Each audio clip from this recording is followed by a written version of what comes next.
The film begins with this poem, and it's the kind that chills you to the bone. It talks about how, at first, there was only the moon, completely alone, just yearning for company. That longing, that intense desire, is what brought forth the morning sun, spreading light everywhere. But here's the twist. Right behind that light, a shadow was lurking in the darkness, something lost, wandering far from the sun. The moon's long dormant child had finally awakened. You realize this poem is actually the key to the whole story, a prophecy about to unfold.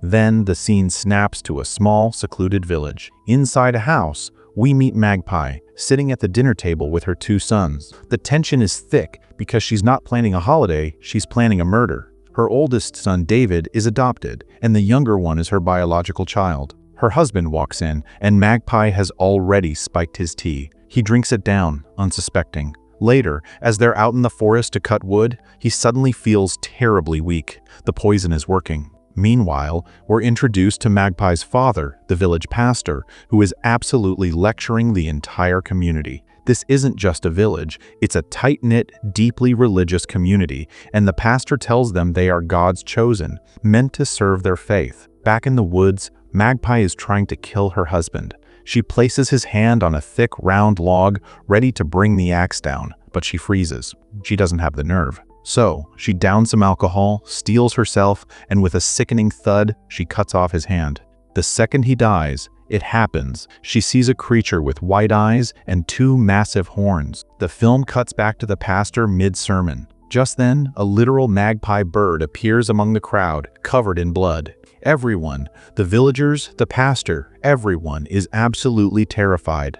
Soon after, we meet the pastor's assistant, a man he's very close to and whom he's called in for a purpose. The assistant says the literal magpie bird told him Magpie's husband's death was an accident. The pastor immediately sets him straight. "I called you here to keep an eye on my daughter, the magpie." We then see Magpie and her two boys on their way to the pastor's house. They run right into the pastor and his assistant. The pastor is a zealot, and since the accident, he's shown his daughter no mercy. He's furious that they are late for their work in the fields. It's clear this whole community has a severely old-fashioned mindset, viewing women as little more than men's slaves. Magpie hates this. It's just one more layer of misery, on top of the fact that the pastor had forced her to marry her late husband to begin with, even though she already had David.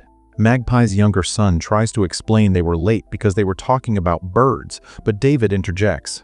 The pastor immediately snaps, shouting, "I'm talking to my son's own child, not yours." It's a gut punch that shows how much he despises David. As the others leave for work, the pastor tells the assistant to watch everyone closely. Magpie and David are out working when a woman named Andrea starts in on David. She taunts him for being late, saying he's working among the women. Magpie steps in, but Andrea is vicious, saying Magpie's husband was a good man and that their family was only good because of him, not because of them.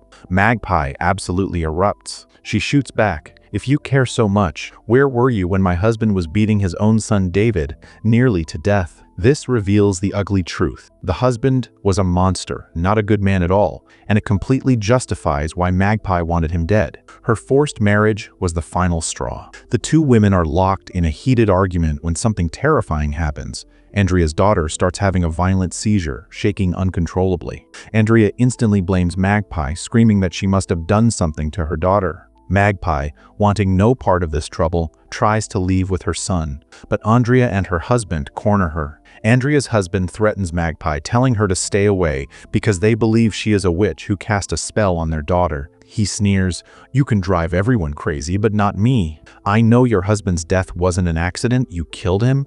He warns her he doesn't care who her father is. He spits in Magpie's face. The shock causes her to see the white-eyed creature again. She tells Andrea's husband, "I've seen what your daughter has felt, and that's pain, and you're responsible for it." With that, she walks away. It's then revealed that Magpie and her adopted son David are having an affair. The pastor is worried. He tells the assistant that the villagers are calling his daughter a witch, and Andrea has even refused to work because of it. He decides Magpie needs a new husband, and he orders the assistant to marry her, saying it would be best. The pastor tells the assistant to get David's blessing, since he's the eldest son, and he'll talk to Magpie himself. That night, Andrea's husband gets drunk and goes into his daughter's room. His intentions are completely vile. This is the pain Magpie had predicted. But before he can do anything, The white-eyed creature arrives and viciously tears him apart, killing him. The next day, Andrea is predictably furious, convinced Magpie is the reason for her husband's death, and she starts following her. Magpie is carrying wood when the pastor confronts her, reprimanding her for arguing with Andrea. Magpie just spits out, "What she did to her deserved it." The pastor is enraged. He grabs Magpie, starts choking her, and warns her to learn to stay calm. When he leaves, Magpie shouts a defiant promise. "You got me married to a monster. You ruined your own daughter's life without a second thought. And yes, your days of being a god are about to end." She's telling him his reign over the community is over. Andrea is still following Magpie and sees something that shocks her to the core, but we don't see it yet. The scene shifts to the assistant visiting David. They were once good friends, but family issues broke them apart. The assistant reveals the pastor's plan. He's to marry Magpie. David bitterly asks, "Won't you stop being the pastor's suck-up?" The assistant insists he means it when he says he cares and they need to work to survive. They embrace. The assistant confides that he doesn't want to marry Magpie because he likes someone else, and she likes someone else. David simply says, "I know about that."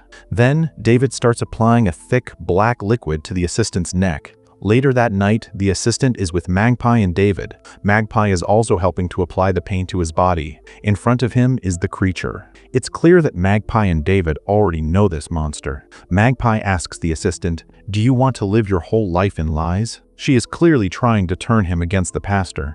The assistant suddenly wakes up, unsure if he dreamed it or if it was real. But the first thing he does is sketch the creature. Magpie is working when tribal members show up. She calls for David, but Andrea has already captured him. Andrea orders Magpie to come with them, and they take her to a secluded spot, preparing to hang her. But Magpie's younger son brings the pastor, who immediately stops the hanging. He slaps Andrea hard and demands to know what she was doing. She shouts back, "I'm just doing what should have been done long ago." She accuses Magpie of murder, then drops the shocking revelation, "I saw Magpie yesterday while I was chasing her." She claims Magpie and the creature are very close. Andrea then reveals what happened to her husband. She found his body cut into 2 pieces, either done by Magpie or the creature. Magpie calls her a liar, but Andrea refuses to work with her anymore. The pastor insists everyone be silent until the truth is found, and he sends them back to work. We see the creature is still lurking in the forest. The pastor shows her the assistant's sketch of the creature. She looks at it and says,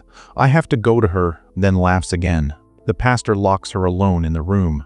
The assistant arrives, finally convinced that everything Magpie said was true. The pastor claims ignorance, but he knows the villagers are turning against him. He decides to publicly punish his daughter. He and the villagers drag Magpie out, tie her up in a secluded spot, and throw tomatoes at her, screaming, "Witch!" But Andrea's daughter refuses to participate, knowing Magpie was right about her father.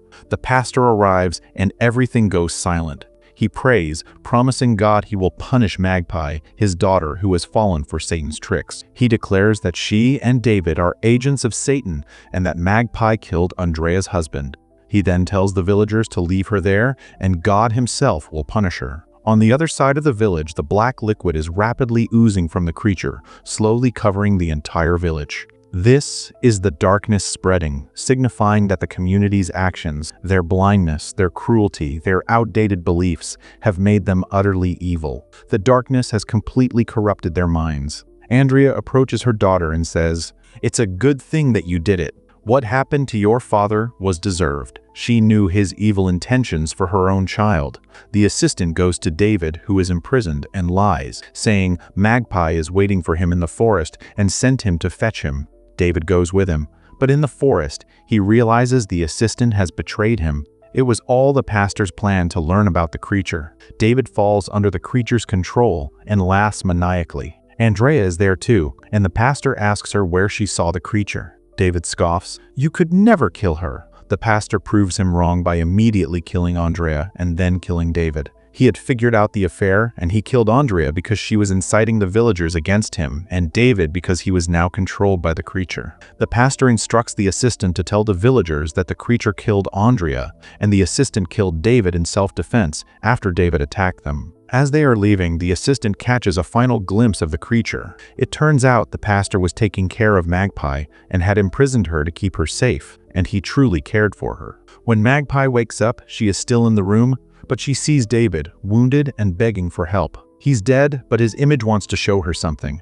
She asks the assistant, "Where is David?" The assistant is distraught. "What have you done to me? Ever since you guys applied that black liquid, I haven't felt well. I keep seeing that monster. Even the soil on this land doesn't taste right." This confirms that the creature's oozing liquid is corrupting the land because it wants to destroy everything. These people, blinded by religion, losing their humanity, were utterly evil. Even Magpie, now under the influence of that evil, was killing without proof, unable to distinguish right from wrong. The assistant tells her, "I had no choice. That's why I killed David." Magpie pushes him away and leaves. She sees David again, walking away, and follows him until she sees his corpse with a sign on it. She's heartbroken, apologizing because she couldn't save him. David's ghost wanted her to find his body, aided by the creature's power. The assistant searches for Magpie, but she is with the creature.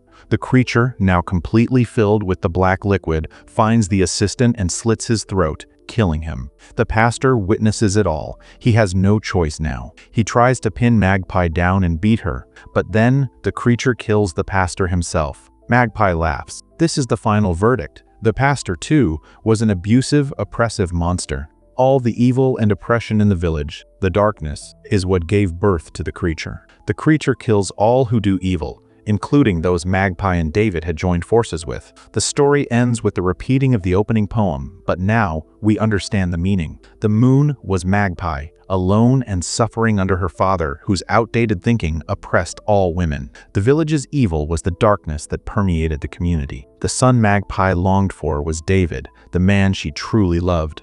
When her father forced her to marry an abusive older man who wasn't her son, she accepted the darkness and saw the creature. She and David joined it, dedicating their lives to the darkness, because they saw it as the only way to end their suffering, no matter how wrong it was. The awakening they spoke of was the creature. It has awakened, and now all those who have done wrong will be destroyed. The creature, its darkness, and its companion, Magpie, have taken control of the entire village. And that's how the film ends. Pretty dark, right? It leaves you wondering if Magpie and David were heroes or just new villains.